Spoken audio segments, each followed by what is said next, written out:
Hi, I'm Kevin Lay, and this is a Cascadia Composers presentation for November 2025, and this is about composing for chorus, common pitfalls. Um, I've written quite a bit of choral music, but I don't consider myself someone who can teach it um, like everything you should do. So that's why I've resorted to this other plan of just saying I know of really well of things that didn't work, and I'm going to share some of those. So, uh, so that'll be part of this. And the way I would like to do this, or why we're having a presentation now, is we're going to celebrate and review the CAE score call. The scores are due on January 5th. I wanted to introduce you to the choir. David DeLyser, the artistic director, is with us, and that will be really helpful as we go through and getting some details. So I intend this to be about choral writing, and and what not to do, like I was saying. And the way I want to do this presentation is really informally. I'm gonna do the little, show the slide, do my little spiel, and then after that, I welcome your comments and maybe some related pitfalls you might have come across. Um, and then, if we don't run into ones, you may have like a little list of things of what not to do's or things that have happened in your experience. And if we don't cover them beforehand, there'll be time at the end that we can cover some more of those sorts of things. And for this score call, it would be understandable if you wrote, for CAE, and rather than a general choir piece. It's just that there's so much work goes into these pieces that sometimes you can get other choirs involved that maybe don't have the expertise of CAE. It'd be something you would consider writing for, you know, uh, lesser choruses. And okay, this is where I was going to get to. Thank you, David, for and CAE for doing this, for creating this opportunity for members to write some new works.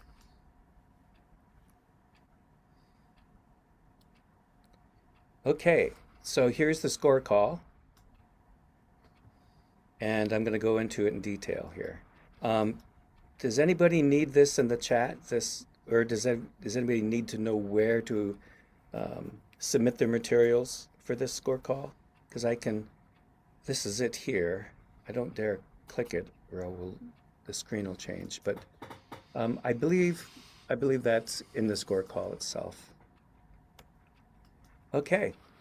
Um, so, David, you can correct me if I don't get this exactly right. Um, there's not going to be a specific concert of selected works from Cascadia, I'm sorry, from NACUSA. Um, it's likely going to be fit into CAE's programming in the next couple of years. Yeah, that's correct. And first of all, I want to just thank everyone here. I mean, we've been affiliated with Cascadia now for, I think 10 years. Was our 2015 was our first Cascadia concert. So, for us, it's really just great to get all this amazing music to be able to perform. And so I'm really looking forward to seeing what comes in. Um, Depending on the piece and depending on where it fits in the programming, yeah, it's sometimes we have done a full Cascadia concert. Other times we have had 3 or 4 pieces from Cascadia composers that fit into a pre-existing theme. So all of that is really dependent on the scores that come in. And so, the ones that are chosen may be stretched over a number of concerts and possibly even into the 27-28 concert season, just depending on content and other things that we have planned. It's great. Um, the venues are to be announced still, but I've often seen CAE at a church called St. Philip Neri Catholic Church, and the reason I bring that one up, it is a extremely reverberant space. And so some things sound amazing, amazing, and it's such a big space. And other, but other places you might lose some detail, you know. So I just thought that was significant to put it in there for those who are not Portlanders. Concert themes, there's a holiday theme for the December concert, and then the other is a variable. The Choral Arts Ensemble is 45 plus voices. The works may be a cappella or have piano accompaniment, one piano. A single standard orchestral instrument may be included, which is amazing. And then solos from within the sections are acceptable, but not featured soloists. And then you can submit up to 3 works, and priority given to those that are 6 minutes or less.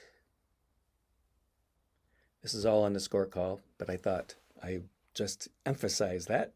And then, so I'm gonna, those of you that know CAE, I took off the web a recording of the Christmas song Carol of the Bells, or Shedrik, which is a Ukrainian word and piece. Let's see.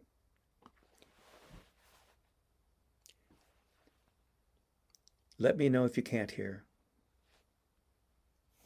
Hark, how the bells, how the sweet silver bells, how the hark, how the bells, how the sweet silver bells, how the hark, how the bells, how the sweet silver bells, how the hark, how the bells, how the sweet silver bells, how the hark, how the bells, how the hark, how the bells, how the sweet silver bells, how the hark, how the bells, how the sweet silver bells, how the hark, how the bells, how the hark, how the bells, how the sweet silver bells, how the hark, how the bells, how the sweet silver bells, how the bells, how the silver bells.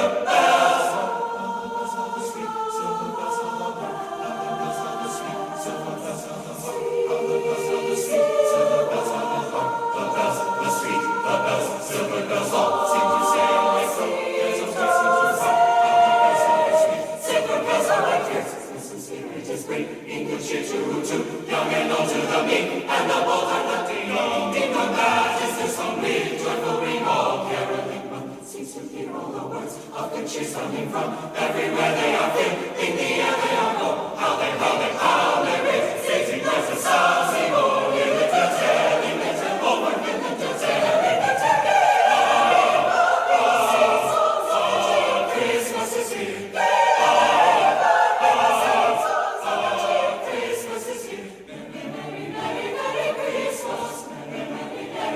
Christmas,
I wanted, you probably had seen some of the remarkable things there.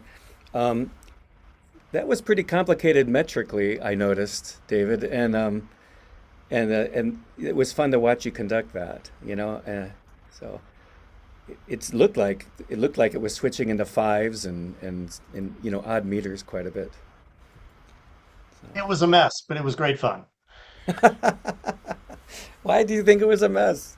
I just metrically, I mean, because yeah, it Yeah. was yeah, the eights were not, you know, one, two, three, four. They were three plus three plus twos, and yeah, it was great fun, and that stuff is, don't shy away from that because that stuff's really fun to sing. It takes a moment to get together, but yeah, it's really really fun stuff. Yeah, it was nicely done. And I don't know Ukrainian, but it sounded like everyone was singing the same thing. That was remarkable. Yeah. So I wanna go ahead into vocal ranges and in general, like a standard choir, like a small church or ad hoc, the sopranos I wouldn't set them above the staff because it gets so screechy. Um, the altos may not be able to go on this, may not be able to go that low, um, uh, you know, on the down to a low F like that, um, and a tiny choir. You just have to get to know those standard choirs. And then a semi-pro choir, I've got this marked up. The things are stretched out a little bit, and you may want to stay within those kinds of boundaries. And then an adult professional choir like CAE, I have the sopranos really, practically up to A, and the tenors up to A, and the bass only to E. I suspect, David, you can correct me on this for your choir. Um, I suspect the basses have a larger high end. I don't know. Yeah, I mean the E is probably pretty good. I mean, we've taken them up to the two and F occasionally. They get a little cranky, but they're okay. And likewise, tenors occasionally are dipping down B A. Fine. Same thing, alto. And of course, it all depends on the piece, but certainly we've taken the altos up D E. I think there was an F and a G on one concert, a while ago, and these are pretty good ranges, though certainly to stick to. And if you're a note or two off, I think we'll be fine. If I may, only because you just played that video, Kevin. Mhm. And this is something that you may already know about, but I just think worth mentioning. Once the sopranos get up into GA, they're not carrying any text. Don't expect them to carry any text. In fact, in the parts of the Carol of the Bells, that you just kind of got to That's all they were able to do just because of their range. They are not going to form consonants. They're not going to form closed vowels up that high.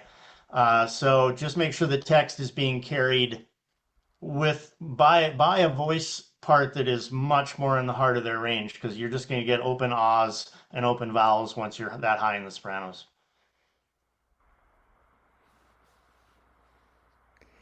Does anybody have experiences of writing out of ranges that they would like to share? It can be pretty screechy.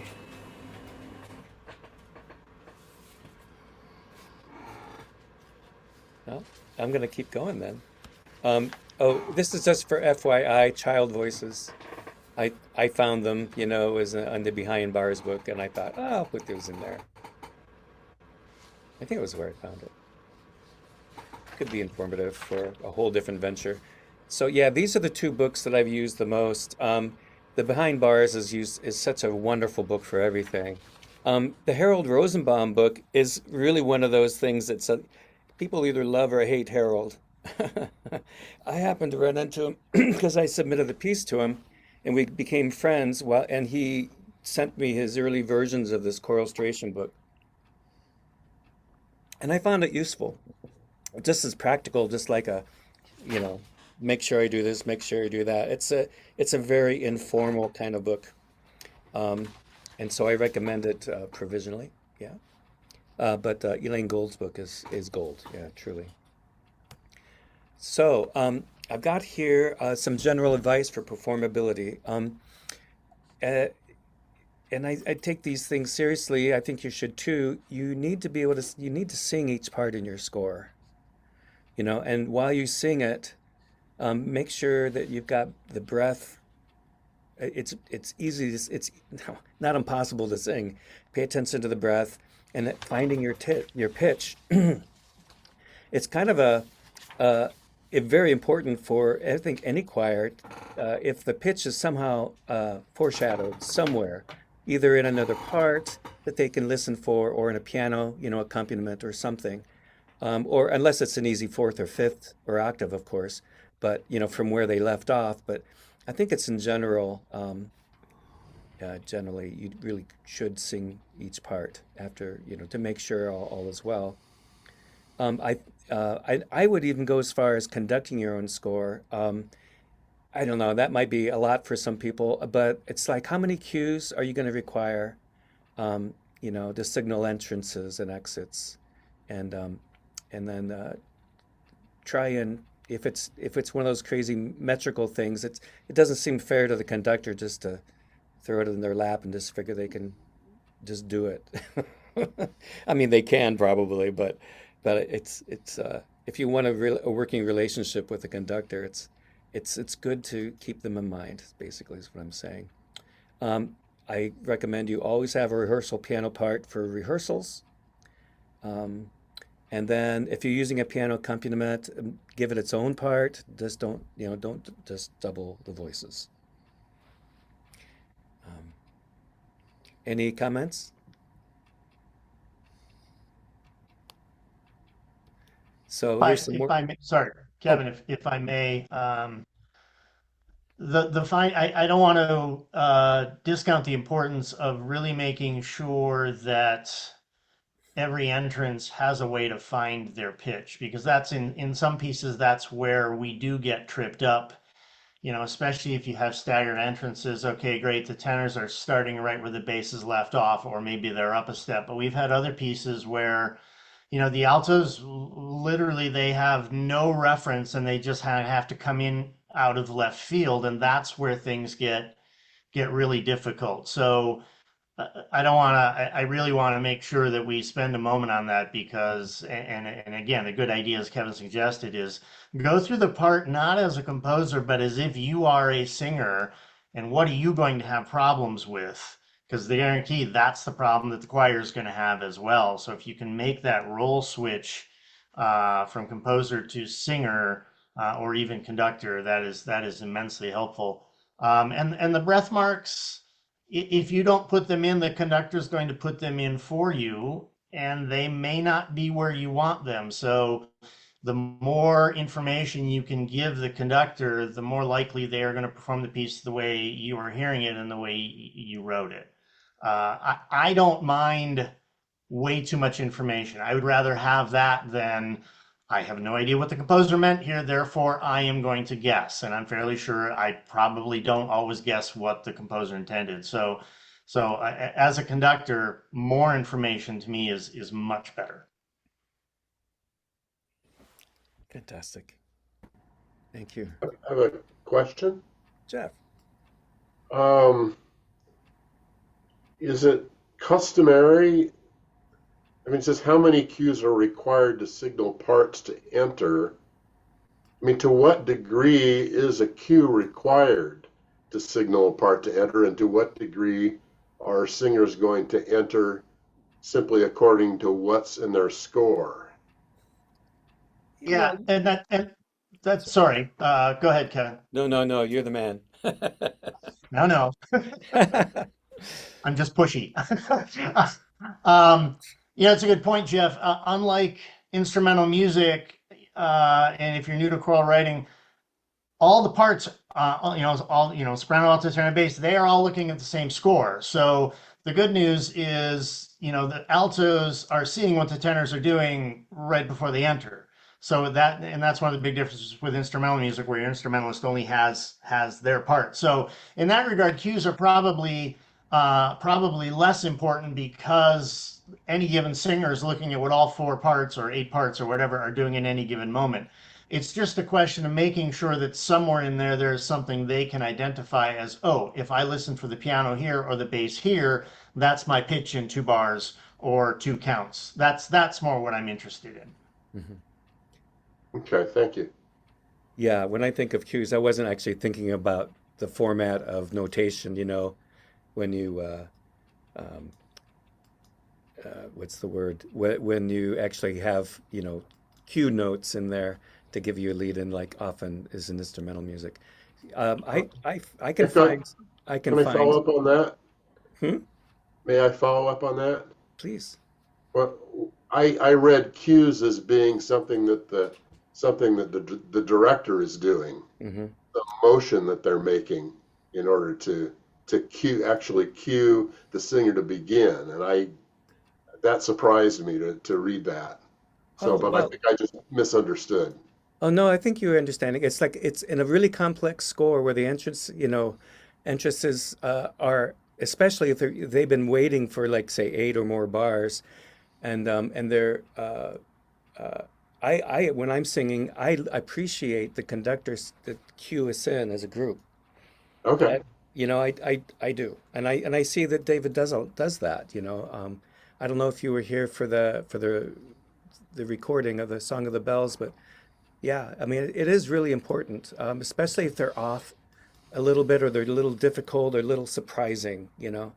Um, Embedded in a bunch of parts. I find cues very important. Um, Hey, Kevin, can I just expand on that for just a moment? Because what you said just brought something to mind. Not a bad idea if your music is a little more rhythmically complex, a little more dense texture wise, build in some regrouping points.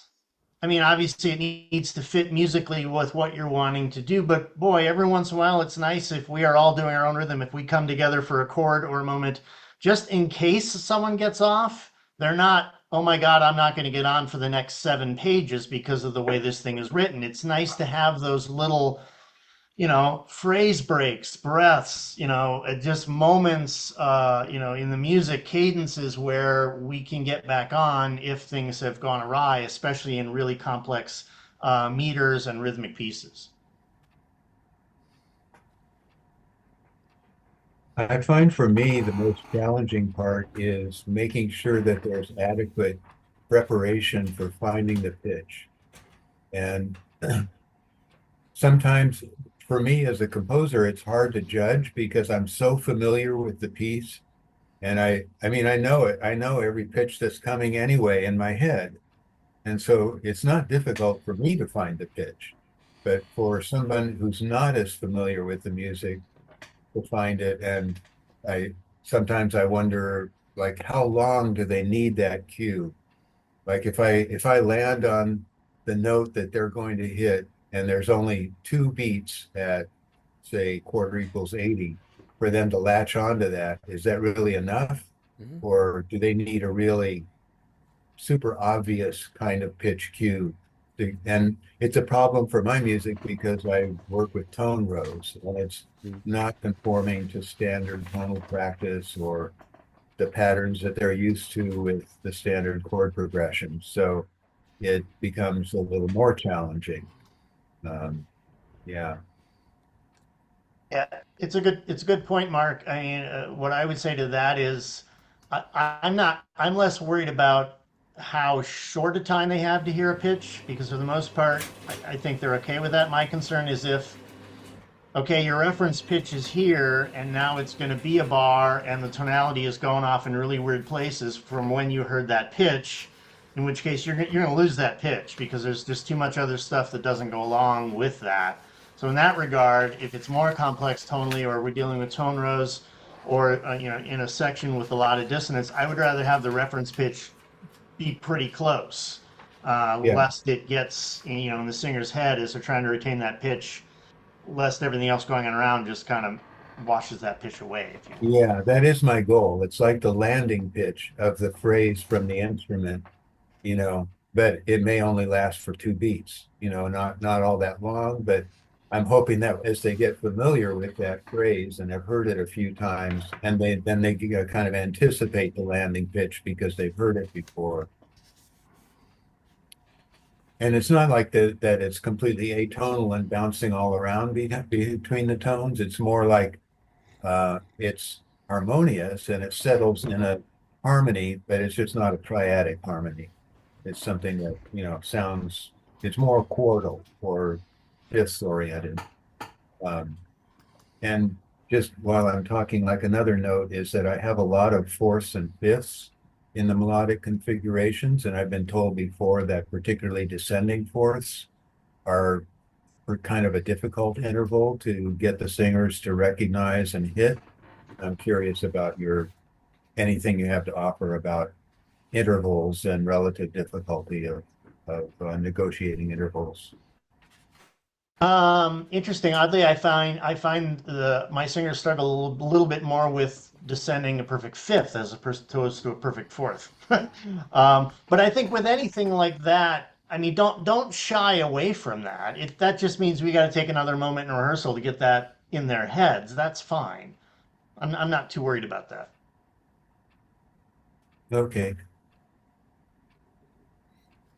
Before we get off of pitch cues, Kevin said something that actually kind of surprised me about, how practical is it for a singer to get a note from another part that's a fourth away or a fifth away or an octave away? I was sort of under the impression it almost had to be the same pitch. No, not at all. We will have kind of octave transpositions in there if the sopranos are, going up a scale and the altos pick up the scale down an octave or the tenors do. That's fine for the most part. I mean, again, it may take a moment, but that's stuff we can work out in rehearsal. That's fine. I don't worry so much about the octave transpositions, just as long as there's something that makes sense for them to latch onto. And that could be anything from, where the chord is. If you set up a chord progression that is now in their ear and they have, they're not singing this chord, but they're singing the next one, but they know where the piece is going, right? So there are lots of different ways you can do that, but I wouldn't worry about, oh, you have to be on E3 in order for the next group to take off from there. No, we can pick up D2 from E3, not a problem. Okay, thank you. Cool. Great questions, thanks. Here's another performability page, and it's regarding high notes in general for any of the different parts. Avoid having singers that enter, really softly on their highest few notes. Avoid having singers sustain the top range for a long time. Top range, I say the top 2 or 3 even.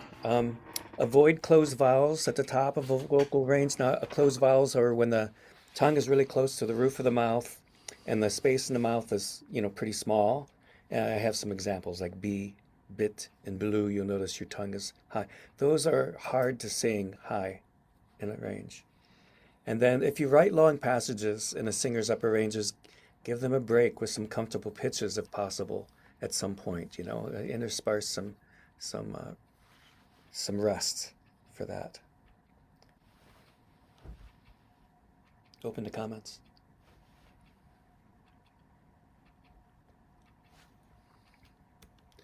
And I'm going to move on to choosing texts. And choose a text that's meaningful to you. I mean, maybe the meaningfulness isn't really a literal meaning. Maybe you like the sound of the language or something, or the way the piece sounds. Or maybe it isn't really a text of regular language. Maybe it's just vocalese, who knows. But it's nice to have set text that's meaningful. If you need something public domain, there are websites full of public domain pieces. I didn't write them down though, but there's some national libraries that you could consult. And anything before 1929 is public domain, as far as finding a poem or something, or between 29 and 78 if the music doesn't have a copyright notice. Oh, no, I'm sorry, if the text doesn't have a copyright notice. Or you can get permission from the author, the author's estate, and a lot of times the authors, I have no problem in And sometimes it's expensive. I've been charged as much as $250 for one performance by Theodore Roethke, for example. And there are people like Mary Oliver, who's got lovely texts and very musical language, in my opinion, and she does not allow anybody to set her music. I mean, it's the estate just simply says no. I don't know. I actually saw somebody had something set some of her one of her poems, and I don't know how they got away with it. Maybe they get in trouble. I don't know. Or you can write your own text. And then something that David had mentioned in some of the notes, he says, make sure the text is clarified. This line maybe doesn't belong here exactly here, but when you're composing, a fugue conveys zero text to the audience, and so let the text stand out. David, is that what you're talking about? Is like allow the audience to hear the text before it gets rolled into a fugue kind of thing? Yeah. Yeah, I mean, just because, and yes, we do put the words in our program, but, I like pieces where, the audience is not glued to their program to trying to figure out what the heck we're saying, because we have the text going at different speeds, or, different voices are singing different words at the same time. I mean, and there is a place for that. But if you look back, kind of through, some of the really complex writing throughout music history, the text is given in a very understandable way first, just as Kevin said, before the composer then plays with it in a fugue. So at that point, the audience doesn't care; they've heard the text. But we need a way to get the text to the audience within the context of all the musical things that the composer wants to say. So I guess again, we love complex music. We love metrically and rhythmically complex music. But even with the Carol of the Bells that you heard, incredibly complex rhythmically, but for the most part, the entire choir was singing the same words at the same time. So it was perfectly clear what we were saying. And if that wasn't the case, that piece would have just been unintelligible. So it's always a balance, of course, right? But again, there is a need to make sure that there are at least moments where the text is very, very clear. And then if you repeat that text with some more complex stuff, fine. But we need that initial clarity for the audience.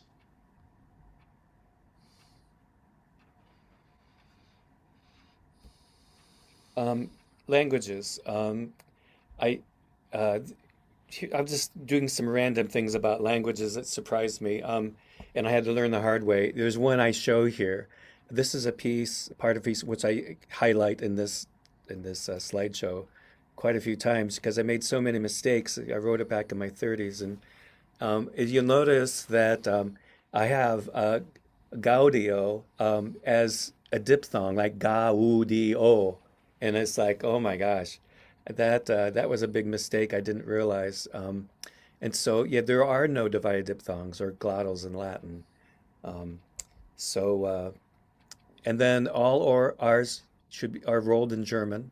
If you can't do it, you could flip an R like we can in Spanish, if you have to, I suppose. And then if it's an unusual language like the Ukrainian, I imagine there had to be a phonetic guide somewhere at the start of the score printed out on every part, on every octavo.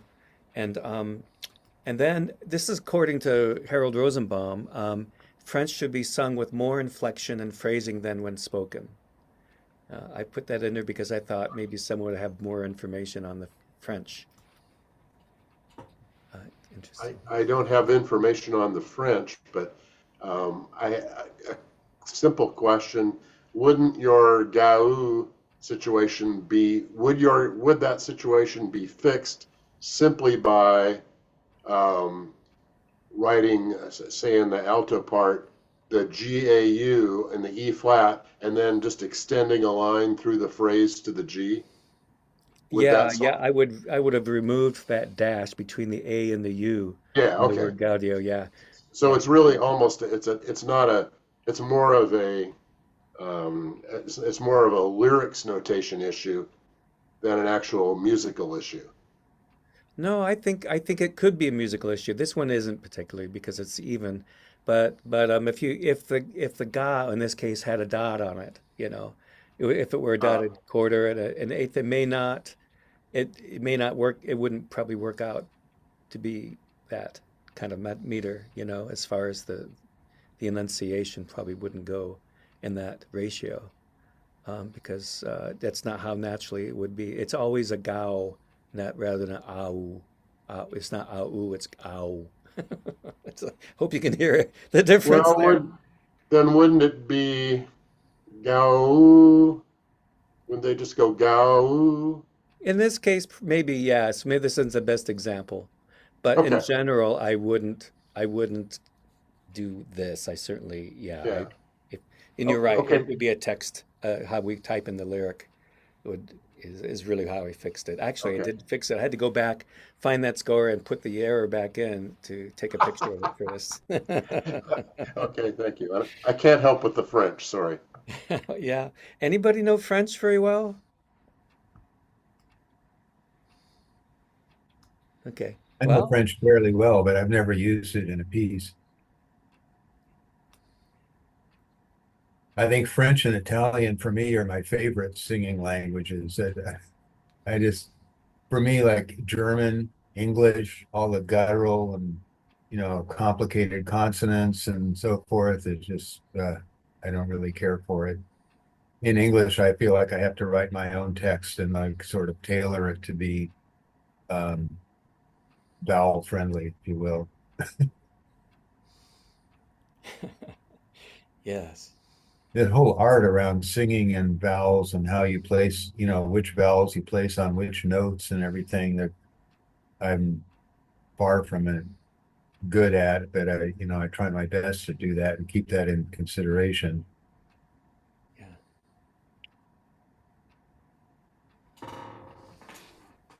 Thanks. Interestingly enough, Kevin, the Carol of the Bells did not have a phonetic pronunciation at the beginning of it. Oh. We happened to have a singer whose grandmother was Ukrainian, so we had an inside track to good pronunciation. Not every choir is going to have that. We lucked out. But I will tell you, your little excerpt here, just literally this week, I was having this discussion in a Latin piece with my university group because it was not written clear enough. And they're like, where do we place these syllables? And so there in rehearsal, we are making decisions that maybe the composer didn't want us to make, but in the lack of any other information, that's what's going to happen. Interesting. Oh, thanks for sharing that. David, do you have any experience with French spoken normal versus French sung and choir? No, I don't. We have some French speakers in the choir that kind of help us with some of the pronunciations and things, but in terms of setting a French text, yeah, I'm not going to be able to help you there either.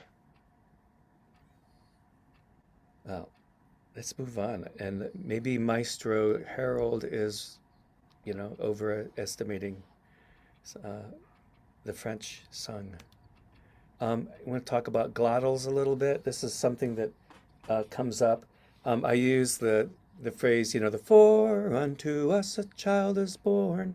If there's a glottal stop for the beginning of the vowel and then us. Um, the glottal stop is when the vocal cords come together momentarily, stopping the flow of air. And without glottal stops, the above phrase might sound in the audience like "forerun to us a child is born," the "forerun to us." It may not be that clear. And each conductor I know has their own approach, like I have this shout to kind of phrase. It's like, is it shout to that you want, or is it okay to go shout to, you know? Because the audience will probably understand both ways. But if you wanted it to be a separate glottal, emphasize those glottal stop between the T sounds, you really should probably make a note of it somewhere. Um, I don't know. What do you think, David? Yeah, again, this is something we were just doing this week is when to elide those consonants between words like shout to or, or to put a bit of a shadow shout to, to separate them. And that's something that when you're choosing a text or you're writing a text, I would really encourage you all to speak through your text in the rhythm that you've written, because you will find these things where, oh, what do I want the choir to do? Because shout to really interrupts the flow of the line. If you have to put in one T, literally stop, start another T. Unless there was a very specific reason, I would probably have my choir elide that and just say shout to interrupt the line maybe less. But it does bring up something I hadn't really thought of until we started this conversation, and that is just the nature of consonants, especially, again, when you're choosing text or writing text. If you have a word that's, and these wouldn't necessarily go together, but for whatever reason, let's say you wrote against through. Okay, we got an N and a G and an S and a T and a T and an H and an R before they get to the next vowel. Okay, and singers, we hammer home to our singers, you have to get to the vowel on the beat, and the consonant comes before the beat. Otherwise, it sounds like you're late. So you can imagine trying to sing against through, right? There's so much consonants to get through before you get to the next vowel, and that's going to be really awkward to sing. So again, as you're choosing text, if you're writing text, think about that for a moment. Are there going to be really awkward words that are going to be really hard to get through and to get to that next vowel? Consonants, with rare exception, consonants do not carry pitch. The pitch is carried by the vowels. So if you have a bunch of consonants together, you are losing the pitch for that moment until the choir can get to the next vowel. So we're getting way into detail here, but it will make your writing that much stronger if you have made these decisions already before it gets to the conductor. Otherwise, again, the conductor's making these decisions, which may not be what you want. So if I'm hearing correctly, it's okay to write parts in rhythms of 2 against 3, but do not set the text 2 against 3. That's a fair assumption, Jeff. I like that a lot. That's great. Yeah, thanks, David. I'd forgotten about I'm glad you mentioned that. All those consonants that the vowels happen on the beat.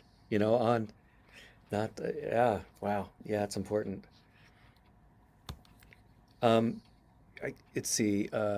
It was from writing. I have found that text is delivered more clearly when the accented syllables of the language align with the downbeats. Of course, you don't have to always do that, but it's always a great rule of thumb, especially when you're stating things really clearly. Perhaps that first statement. And I had to learn. I put this on here. How Latin has syllables.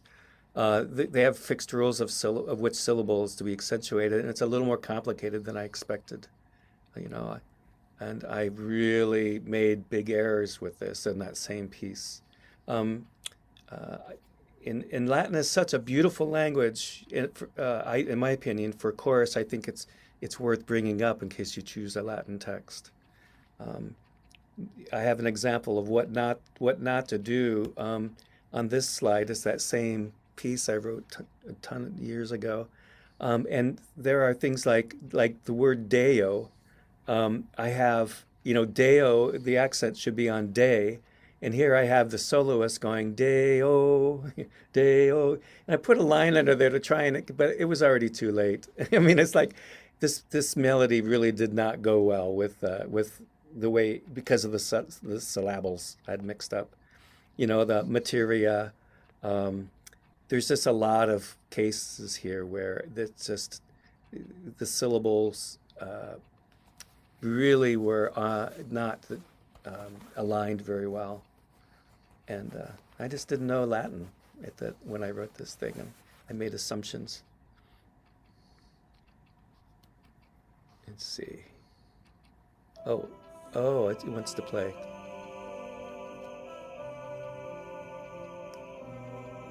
Let's see. Hello.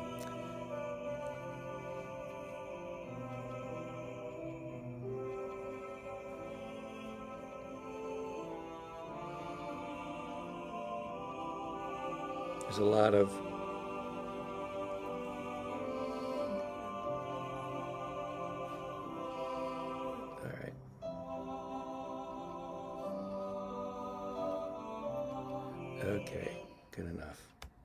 Okay, so timbres and polyphony, homophonic pieces are much easier to conduct, and I think sing probably too than polyphony. That's probably a ridiculously obvious thing to say to composers, but I put it in here anyway. Um, when two parts sing different lines, be sensitive to how the vowels mix. Um, and careful counterpoint will allow the sounds of each word to be heard. You know, if you do that well, they don't obscure one another too terribly. And Question. Can sorry, question. mm, Um, be sensitive to how vowels mix. hmm Can you give some examples? oh yeah, Like, are you talking about like putting an ooh lower down and an e higher up if they're yeah, simultaneous, or what kind of thing we're talking about here? yeah. That's kind of what I'm thinking about. Yeah, in a polyphonic piece, you may have, you may try to mix the vowel sounds at one time, and um, I think that's really dangerous. And it's simple. It's same with consonants too. I mean, I've got an example where I have two lines, and you I end on it. You know, if two parts that end together on separate words, and it just doesn't work. It's it isn't necessary. I've got that coming up here. But So yeah, you would recommend um, I vowels to line up so that identical vowels always are on top of each other in the voices. uh, this is kind of a thing. That's how I've learned the hard way. I've always wanted somebody to tell me which vowels do mix. I really Uh, don't. okay. I, there probably are. If you get down to the detail, there probably are vowels that can mix okay, and not get lost or obscure one another, and in the delivery. So, I mean, from the conducting standpoint, I think, yeah, I mean, it is worth always keeping an eye on the vertical aspects of your writing in addition to the horizontal writing, right? I mean, we're always looking for that balance between this is a very singable line and it works with all the other very singable lines. Um, I mean, you do end up with moments where yes, you are going to get vowel sounds mixed. I think where it gets to be more dangerous is if there are long held notes when you have different vowel sounds or different parts on different words. That's where it probably gets a little more iffy. If it's an eighth note or a quarter note as different voices are going through different texts, that's probably less noticeable. Um, the easy fix, especially for that last one, Jeff, that you mentioned, is or Kevin, it may have been you, but having voices on different words at the end of phrases, and I see this all the time. Maybe the soprano has the entire text.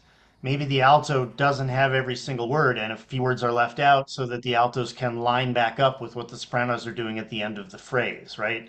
And so I've been making some pronunciation guides for my university singers, and I've been following like the alto line, and the sopranos are like, "But wait, we have a bunch of other words you never mentioned," because they didn't have the entire line, and I missed that, right? Was that when I was making the guide? So that's perfectly fine as long as someone has all the text. Not everyone has to have all the text. So different parts can maybe have parts of it, or maybe they sustain a word and then they skip three words to catch up with the sopranos after they are finished sustaining. That's fine. But as long as someone has it, that's all we're mostly concerned about. I here That I that brings up a real corollary. Sorry, Kevin. please, yeah. How much do singers object if, if you leave out words? Should you try to at least have the words that are left make some kind of sense, or could they be complete nonsense as far as English syntax goes at that point? Yes, they can be complete nonsense because yeah, you're looking more for vertical aspects as opposed Yeah. to horizontal aspects at that point. So if the Okay. bass is saying something that is grammatically atrocious, as long as it works with everybody else, who cares? Okay. Great. Thanks. Thank Here's you an for ex- asking that question. Sorry, is it, because I've had that same question that Jeff just asked. I've struggled on certain things. wow, but what the altos are singing is a part of a phrase, and it actually doesn't make sense. So it's beyond grammatically correct, right? Are you saying, David, that it, it can just be words of the sentence? Can you expound on that a little more? Because that's something I've worried about.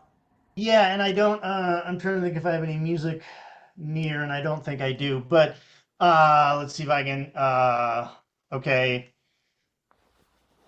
All right, this is I'm just making this up, so bear with me, right? Let's take the dog for a walk. Great. Sopranos sing that. The altos are singing "Let's dog a walk," right? Who cares? That's fine. Wow. You can absolutely do that, and I see this in really good choral music all the time. That maybe not every voice has every word because they're stretching a word or repeating a word, or yeah, that's perfectly fine. Again, as long as the text is very clear in one of the voices, the others can kind of come in and out of that phrase as needed on words that may match what the sopranos are doing, assuming it's in the soprano line. Yeah, that's fine. Great, thank you. Who knew? I did not know that.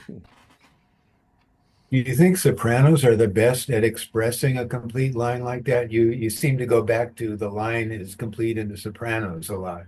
So what if the basses or the tenors or the altos have the main line? Yeah, that's fun, Mark. I feel like wow, that's a whole nother call unto itself. I think in score order, which is why I tend to go to the soprano or the first violin. Or literally, it can be anybody.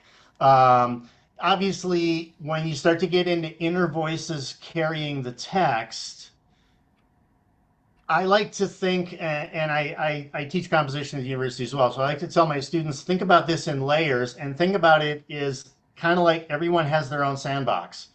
In other words, if you're going to give the altos the melody, don't have anybody else playing in that area. Clear that area out for them so they have that area of the staff to themselves. Otherwise, you're going to lose that melody, right?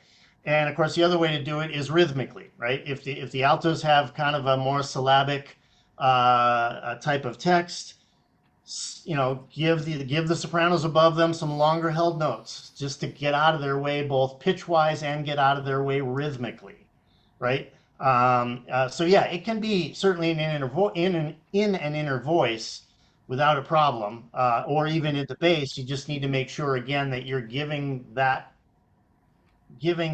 voice part its own space to play in so that it's very clear. Yeah, I mean the sopranos do take a lot of the volume presence in, so it's kind of understandable you would think of them first as the lead line. We just tend to hear the top melody more than other melodies. But I get what you're saying, leave space if you're going to put it in the inner voices. Here's a piece that the point I'm looking at is at the bottom of the second system on the first page. You'll notice that the sopranos and tenors are singing the word lost, and then I have the other parts coming in with the word gone, and of course they end at the same note, at the same point, at that double bar, and you can hear that it's confusing. Let me see if this will work here.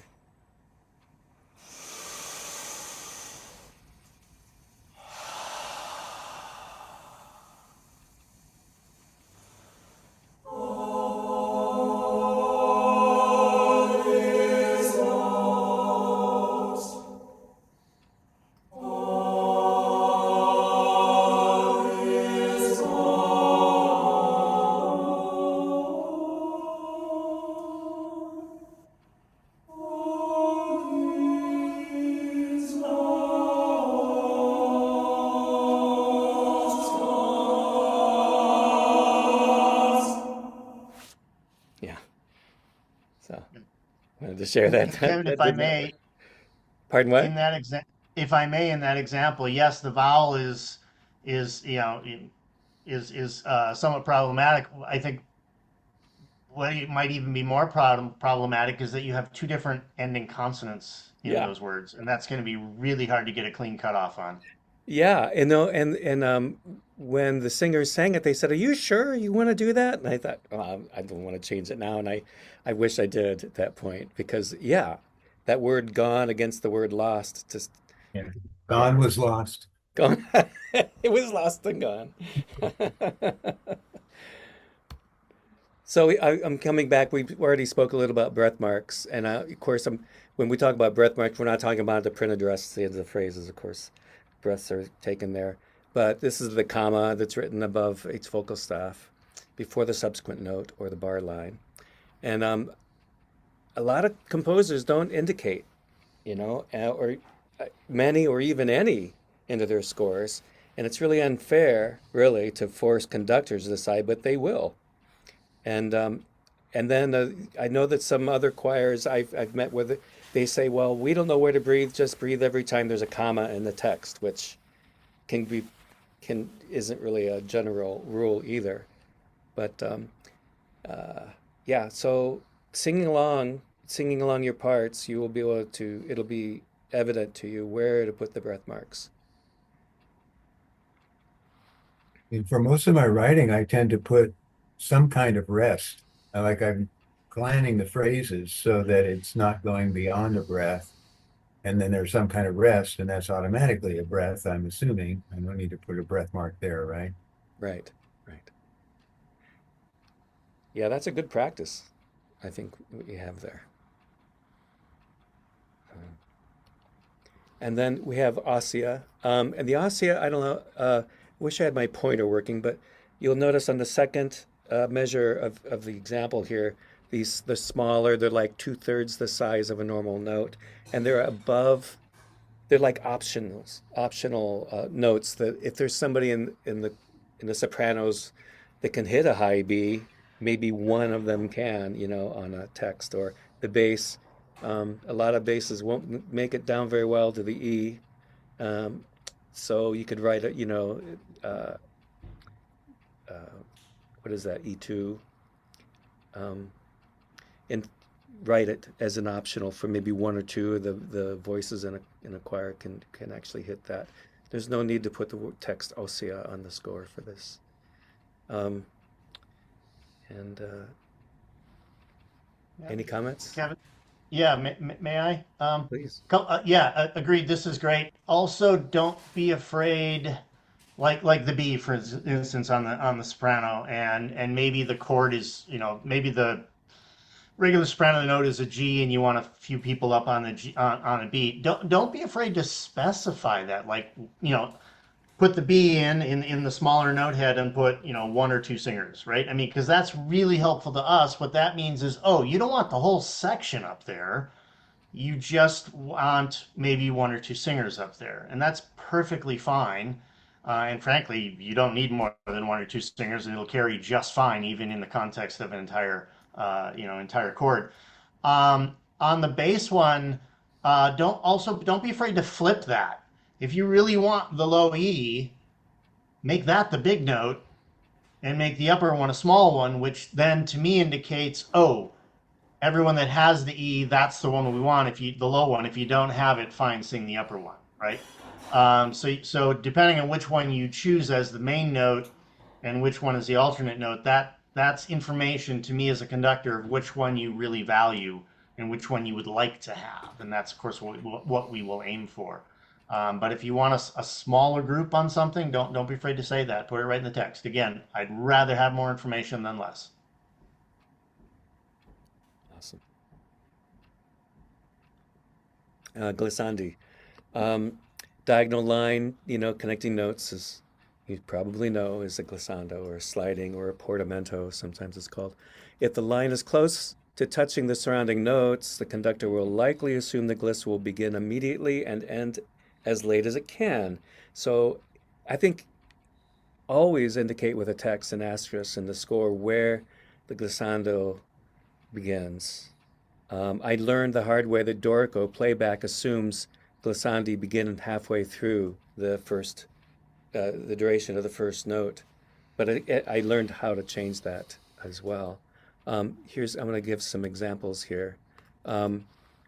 This is, you notice the differences.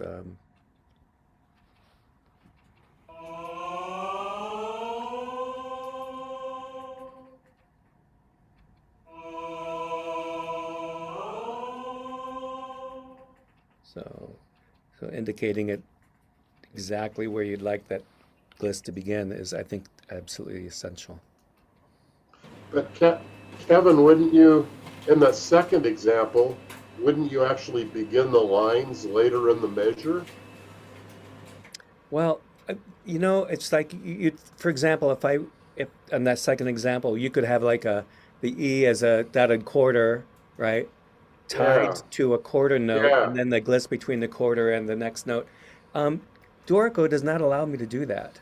If I put a if I put a tie between that that dotted quarter and the quarter on E, it will automatically make it into a whole note. Yeah. So, yeah. That must be controllable. Well, that's a different conversation, but I'm going, that's crazy. Okay, moving Yeah, on, right yeah, because along. I tried it, because I agree. It's like but this is, I can't remember if Sibelius did that. I don't Yeah, remember. Sibelius would never do that. Would never combine notes like that against what you want. Did you try forced duration and that didn't work? I didn't know to do it. You just taught me Yeah, something there, Mark. there's a function called forced duration that might work for you there. Ah, well, I think that would be probably better than text if I could get the score to do that. Well, thanks. Yeah. I'm I'd not, like to know how to make the glissando start right on the note. I haven't figured that one out yet. oh yeah, that I did find in the properties of you select gliss, the line itself, and that has Uh, its own properties, and you can oh, okay. tell it All right. exactly where to Thank you. start glissing. So we can trade Dorico tricks here. It's great. And divisi. So like if you're doing SATB and you need a five note chord, you're going to need a divisi. You'll need that fifth note somewhere. And if when you do split like that, I think a conductor is normally going to assume half and half of the forces of, say, like I've got an example down there, uh, where the basses are splitting in, and it's assumed that they'll split evenly, into a baritones perhaps and a regular bass, or bass one and bass two, however you want to say it. Um, and you know, it's just you need careful writing, I think, because you're going to be splitting the power of that bass section in half, which obviously you'd want to do sometimes. So, and then the other thing is if the divisi stretches out for a while, you want them in their own the stems going opposite directions, which I think I almost do here entirely. And don't put the word divisi in the score because it's obvious. Um, David, can I get your input on divisi, whether, as far as splitting the power in a section and Sure. Uh, I think most choirs, I shouldn't say that. I'll just say our choir. I can't speak for other choirs. We definitely have, soprano ones, soprano twos, alto ones, alto twos, etc. They are there. I go in score order again, Mark. Just for you. That is definitely a split, and so there's no question if sopranos split, the sopranos know exactly what part they're going to sing, or the tenors, or the basses, or whoever. Um, it is worth mentioning, though, that yeah, if you're splitting the basses, you are reducing their forces. So it's something to be mindful of when you are, distributing your parts or voicing that chord. That you are splitting essentially your low voices, and which is fine. You can certainly do that. We see that a lot. Um, Also, just in this case, write what you want, and we'll take care of it. So, for instance, if there was a significant passage of tenor and then baritone bass, we have often went to a three-part split in the tenor and bass sections, and we already have that kind of in the can. So all I have to do is say, hey, we're going to our three-part split, and certain tenors will drop down, certain basses or baritones will move up, so that we have three equal parts instead of splitting the basses between basses and baritones and then having a full tenor section against that. So on some level, that's my job. That's my job to make sure that what you wrote comes out balanced. And we have lots of levers that we can play with in the choir to make sure that that happens. We do a three-part treble split all the time as well. If one of the parts is split and the other isn't, that non-split part may be really dominant, so we will move some voices around so I get three equal parts. So don't be afraid of that. And again, that's the choir's job, not the composer's job. What I will say is your second bullet point. If your divisi is going to go beyond a couple notes, keep the different stem directions going for the entire measure, even if they come back to unison in the second half of the measure. Because if the baritones are reading upper stems, and for instance, Kevin, in the example you have here in that last measure, those first two notes, clearly split. When you go to that third note, and I like what you did here, Kevin, there are stems going both directions. Because if one of those stems disappears, I guarantee the question in rehearsal is, do we not sing as basses? Is that just the baritones? Where did our downward stem go? And so the stem direction is hugely important, because that's what the singers are going to use to figure out what part they're on, right? And you can cross parts, and we see this all the time, where the baritones will go below the basses, but the stems are still up, so the baritones know, oh, I go down here, and then I go back up there, and the basses are like, oh, I do this, right? So that's your indication. So the stem direction is hugely important when you're doing divisi. Great, thank you. Yeah, that's clarifying. And David gave me a list of things, and here's the ones that I didn't find a spot for in my existing slides. And so the first one is use dissonance in the service of the text and not just for its own sake. Find those moments to let chords ring. I think, David, you mentioned before, if it's good to have waypoints. You mentioned, where there might be a chord sitting out there where everyone can arrive and find their place and resynchronize if things in a performance get messed up. And then singable melodies. I think, Mark, you've mentioned some melody. Balance leaps with steps, and leaps need to be findable in the ear. Singers still like tonality. Counter melodies are good.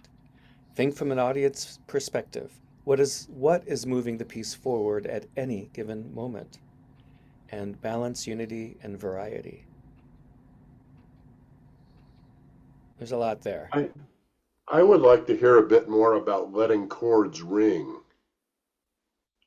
Well, yeah. Jeff, this is somewhat purely self-indulgent. There are certain pieces that have these amazing either internal or ending chords, and especially if we're in a place like St. Philip Neri, if you're in the Portland area, where singers really just love that big forte chord, 8-part stretched across the entire range, where they can just tank up on air and just let it rip, and it just rings off the roof, and it's transcendent. We still like to do that.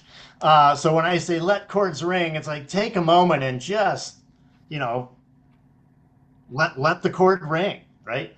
That's kind of what I'm talking about.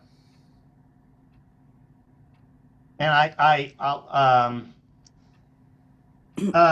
trying to think of an example. You're not gonna know. Never mind. I'm not gonna know anything you're gonna know off the top of my head. But yeah, just those moments where well, okay, perfect example. The video that we saw earlier, that last chord of Carol of the Bells, that is amazing to sing. It truly is. It's a big forte chord spread all the way across. I think we were in 7-8 parts possibly at that point.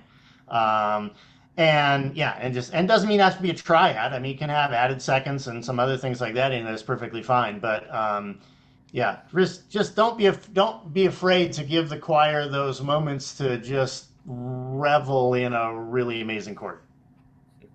I would be happy to do that. They will love you forever. That's good too. I have a question, if I may. Can you hear me? Yes. Can you see me? Oh, okay, Please. because I can't see me. So I have a question about tonality. I tend to favor modality and often kind of almost artificial modes or altered modes. So I'm not thinking church modes, I'm thinking something I've been working with a lot recently for instruments is like it's kind of like a Lydian scale with a flat seven. How difficult is it for singers? What's the learning curve time on sort of navigating new modes? Yeah. Yeah, it's a good question. I think it just depends on if we have a shelf for that, or if this is, wow, this is completely new. It may take us a moment to get our heads around that. And I should say, I'm not saying only right tonality. I'm just saying don't be afraid to use tonal gestures as well. I mean, we sing a lot of really bitingly dissonant moments that are in the service of the text. I don't know that we sing an entire piece of biting dissonance. Generally, that's not, I mean, there's certain choirs that do that really well.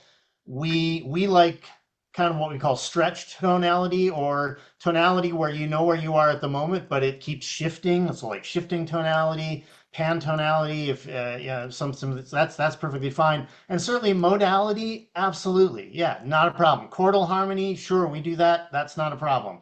I think uh, let's take if you know the Lord's and Midwinter songs or his fire madrigals. Those are really good examples where there are some moments that, oh man, really kicked our butts in there, and it really took us a minute to figure out where this piece is and where it's going at any given moment. Now, of course, we got there, but we run on about 8 rehearsals and a concert, and so for something like I don't know. I guess as long as I'm making this up as we go, which should be very evident. As long as there are moments of regroup, as long as there are places where we know we can find our pitches, as long as the internal lines have some type of unity and organic organization to them, we'll be fine. It may just take us a moment to figure out what that sounds like in the ear, especially if it's a mode we haven't necessarily sung in before, right? So I wouldn't be afraid of writing that. I'm less worried about what the tonality is, or the atonality, or the dissonance, or whatever. As long as we have ways to find the notes, that's the more important part.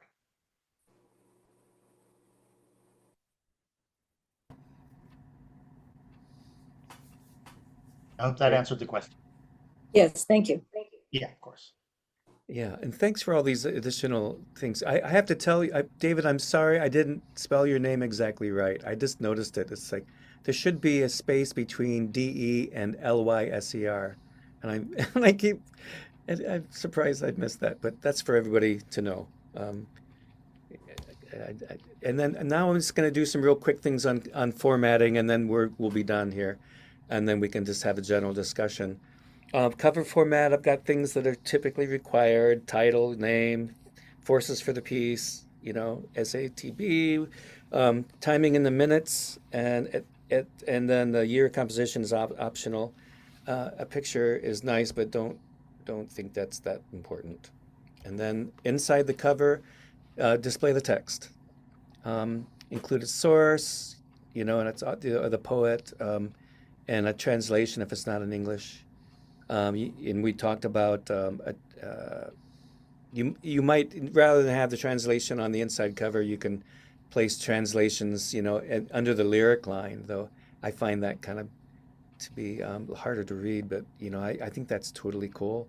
And then special instructions and suggestions. Just explain it in text, hopefully with an asterisk or something, even in the inside cover. And then the layout, use portrait orientation. Landscape's way too hard to hold. Make sure, of course, the text and notes are large enough, and leave sufficient space between the staves and between the systems. And I think as composers, these are just reminders. We know these things. And I think that's the end of this. So I'm going to stop the share and see if you have any other. Wow, I can't find my cursor. There we are. Stop share. Good. We did have a question about score formatting. And it involves, like I recently wrote a cantata, and it has 9 instruments along with 4 soloists and the SATB choir. And I'm debating or wondering what to provide for the choir parts. Do I provide for performance? Do I just provide the piano reduction of the instruments, or should the instrumental cues be given, or? You know, Mark, I would, as a singer, I would prefer having all the vocal parts and then a piano reduction. Including the And solo vocalist. yeah, and I don't, it's not that I don't care what the instrumentalists are doing, but as a singer, I don't need to know what the instrumentalists are doing because Okay. I'm not necessarily taking cues off the instrumentalists. But maybe I should note what instruments are playing a particular cue, if that's important. Or... You know, in the piano reduction, so if any of you ever used a condensed score for like a musical or something, it's just the piano and then it says, TRT for trumpet or, CLAR for clarinet, just to kind of give the conductor, oh yeah, here's who's playing this particular line. If you want to do something like that, that's great.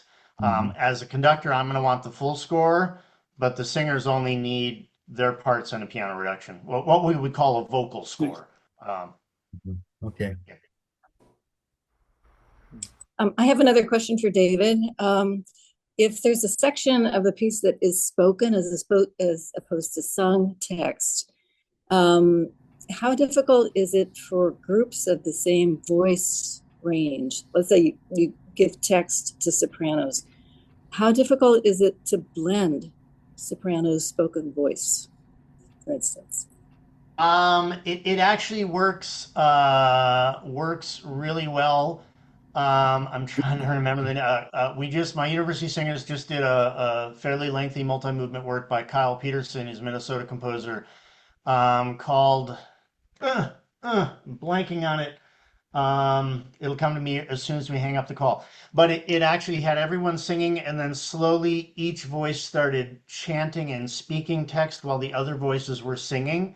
It came through just fine. And sometimes it was soprano, sometimes it was bass, and then eventually all 4 parts were speaking. So it was kind of a gradual transition, Right. and it came through just fine. What I would caution you then, or just, chant it yourself by a piano and okay, I am roughly speaking in, this range on the piano, these 3 or 4 or 5 notes, that's generally where my speaking range is. Make sure you keep everyone else out of that range then. So you don't have singing in the same range as what would be the speaking range of whatever section you're having speak. Right. Well, I was just thinking, let's say you have 3 different women, or maybe 5, and their speaking voices naturally are not the same pitch.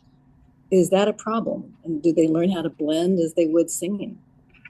Oddly, what I found is that the sections kind of found each other, because I had, 8 or 9 singers in a section. So, if the tenors were chanting, they kind of found each other. It may not have been their actual speaking range, but they kind of made a decision that this is where our chanting is going to be, and it was remarkably consistent.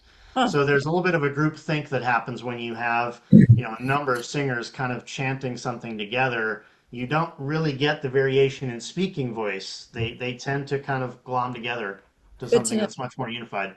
Very helpful. Thank you.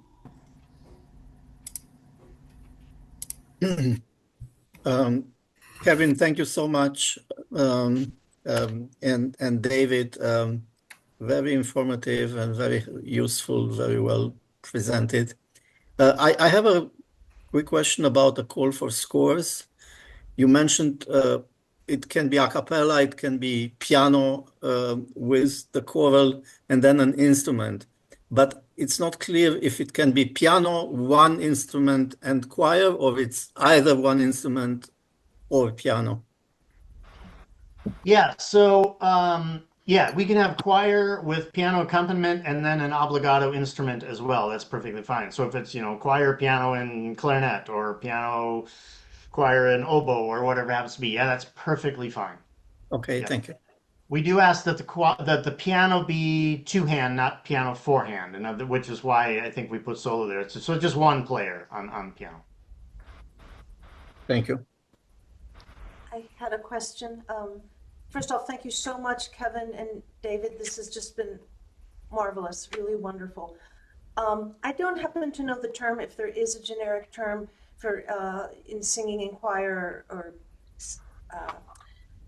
if instead of text one is singing words, it could be more like a vocalese, or even going ba da da da da da. I don't know the term for that, but my question is, does it work?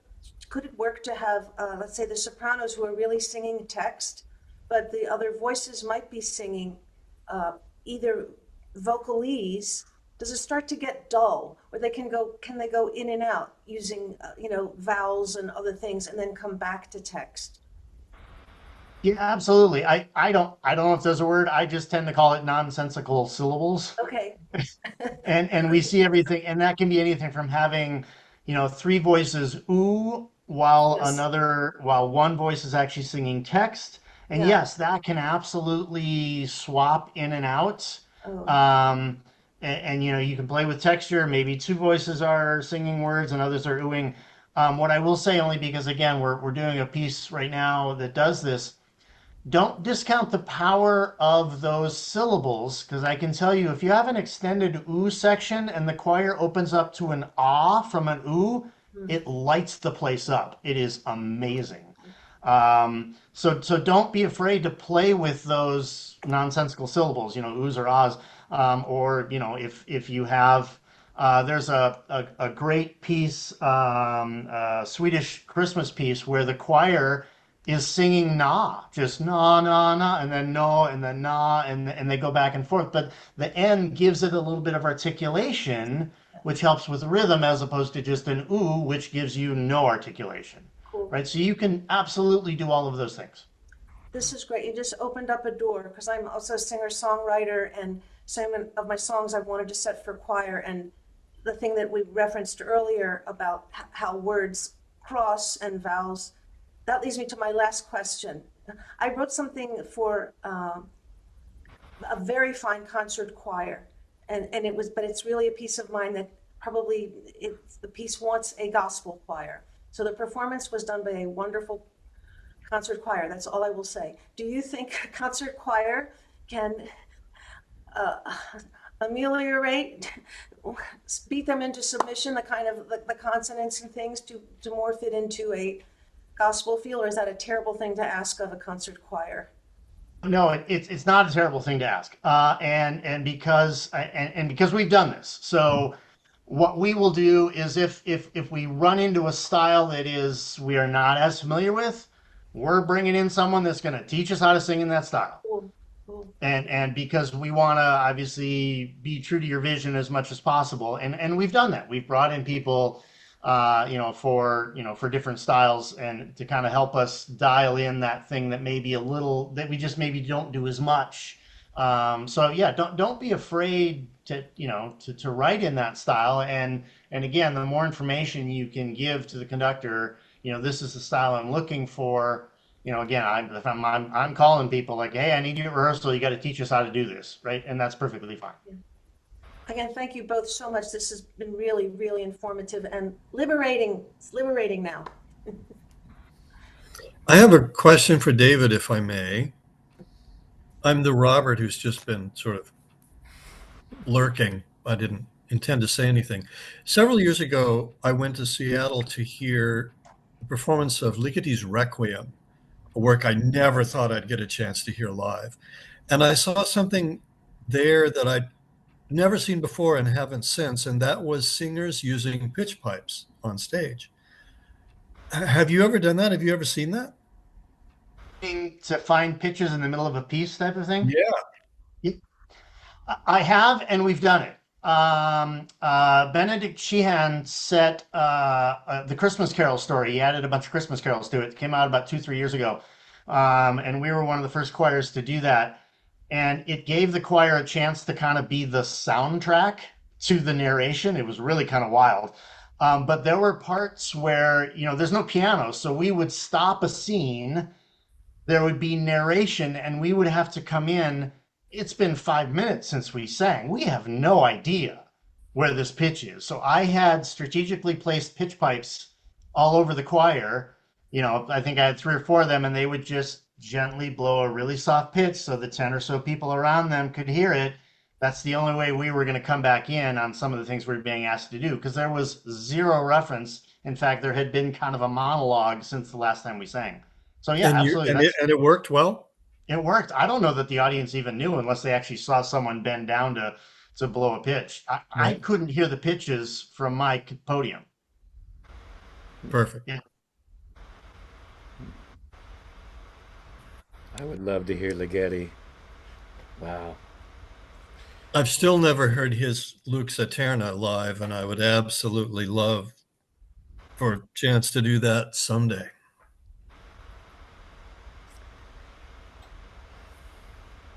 Well, it's 9:03. I appreciate your attentiveness and your great questions, and thank you very much. Thank you. Thank you. Brilliant presentation. Yeah, thank you, David, for your participation. Thank you, David, for Thank the you, whole everyone. show. Thank you, Kevin. This was fun. Thank you. Goodbye. Bye-bye. Bye. Thank you. Thanks.